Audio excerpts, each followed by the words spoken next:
आइए प्यारे बच्चों, आज कक्षा 9 गणित प्रश्नावली 1.1 संख्या पद्धति आज हल करेंगे।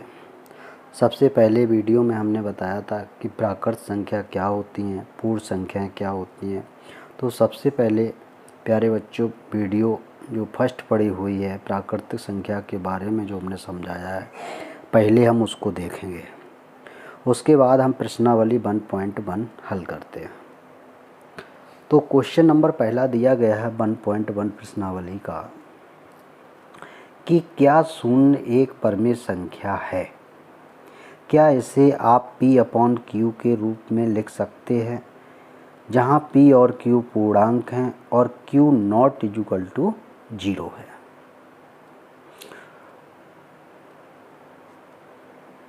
तो P/Q के रूप में जो संख्याएं लिखी जाती हैं उन्हें हम परमेय संख्या कहते हैं। तो शून्य एक परमेय संख्या है। इसे हम P/Q के रूप में लिख सकते हैं, जैसे 0/1, 0/2, 0/3, ऐसे डॉट डॉट इत्यादि, जहाँ P और Q पूर्णांक हैं और Q नॉट इक्वल टू 0 है। मतलब परमेय संख्याएं वे संख्याएं होती हैं जिन्हें हम P/Q के रूप में लिख सकते हैं और Q नॉट इक्वल टू 0 होना चाहिए, इसलिए 0 एक परमेय संख्या है। तो जैसे 3 और 4 के बीच में 6 परमेय संख्याएं ज्ञात करनी है। तो 6 परमेय संख्याएं ज्ञात करने के लिए हर को 6 ज्ञात करनी है, तो 6 में 1 जोड़ेंगे तो बराबर कितने हो गए? 7। तो हर 7 होना चाहिए। तो यहाँ कितने हैं? 3। तो 3 को हम क्या करेंगे? 7 का गुणा करेंगे, 7 का भाग दे देंगे, क्योंकि हर में कितना होना चाहिए? 7। तो 7 या 21 बटे कितने हो गए? 7। इसी प्रकार 4, तो 4 बराबर 4 गुणित 7 बटे 7। तो 4, क्योंकि हर 7 होना चाहिए, तो 7 का गुणा करेंगे, 7 का भाग देंगे, तो 28 बटे कितने हो गए? 7। अतः 3 तथा 4 के बीच में 6 परमेय संख्याएं ज्ञात करने के लिए अंश को, अब यहाँ कितने हैं? 21। 21 से अगली संख्या क्या होगी? 22। और यहाँ कितने हैं? 28। 28 से आगे वाली संख्या क्या होगी? 27 तक बदलकर प्राप्त कर सकते हैं। इसलिए परमेय संख्याएं क्या होंगी? जैसे 22 बटे 7, 23 बटे 7, 24 बटे 7, 25 बटे 7, 26 बटे 7, 27 बटे 7। तो यहाँ देखो 6 परमेय संख्याएं हो गई, 1, 2, 3, 4, 5, 6। तो इस तरीके से हम ज्ञात कर सकते हैं। अब अगला सवाल दिया गया है। अगला सवाल है कि 3 बटे 5 और 4 बटे 5 के बीच 5 परमेय संख्याएं ज्ञात कीजिए। तो अब हमें इनके बीच में 5 परमेय संख्याएं ज्ञात करनी है। तो सबसे सरल तरीका ये है कि इन परमेय संख्याओं को दशमलव में बदल देंगे। तो इन परमेय संख्याओं को दशमलव में जैसे बदलेंगे, तो जैसे 3 बटे 5 है, तो 5 का भाग 3 में देंगे, भाग जाएगा नहीं, दशमलव लगाएंगे, 0 बढ़ाएंगे, 5 6 30। इसी प्रकार 4 बटे 5 को दशमलव में बदलेंगे तो भाग जाएगा नहीं, दशमलव लगाएंगे, 0 बढ़ाएंगे, तो 5 8 40।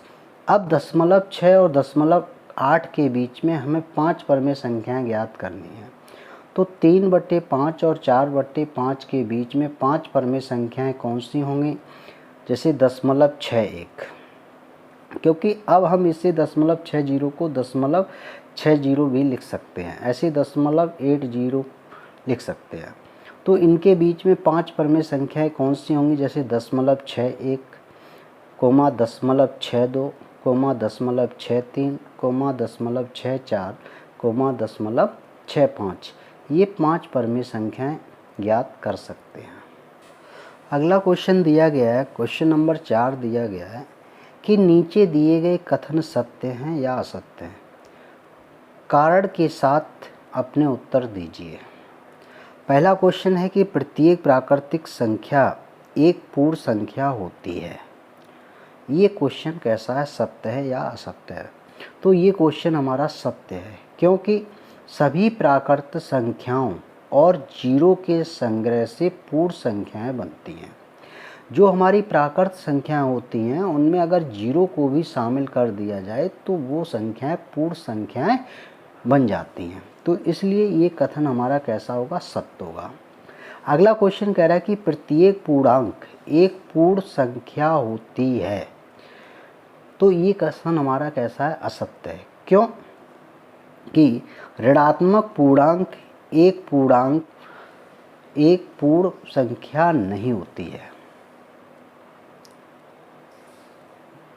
प्रत्येक पूर्णांक एक पूर्ण संख्या होती है, नहीं होती है। क्यों नहीं होती है? क्योंकि ऋणात्मक पूर्णांक एक पूर्ण संख्या नहीं होती है। अगला क्वेश्चन दिया गया है कि प्रत्येक परमेय संख्या एक पूर्ण संख्या होती है। ये भी क्वेश्चन असत्य है, क्योंकि परमेय संख्याएं जैसे 3/5, 2/3, 7/9 इत्यादि पूर्ण संख्या नहीं होती हैं। तो ये प्रश्नावली थी प्यारे बच्चों 1.1 जो समझ में आई होगी। सभी छात्र इस वीडियो को देखेंगे और समझेंगे और चैनल को सब्सक्राइब कर लें और बेल आइकन को दबा दें, जिससे अगली आने वाली वीडियो आप तक पहुंच सके। धन्यवाद।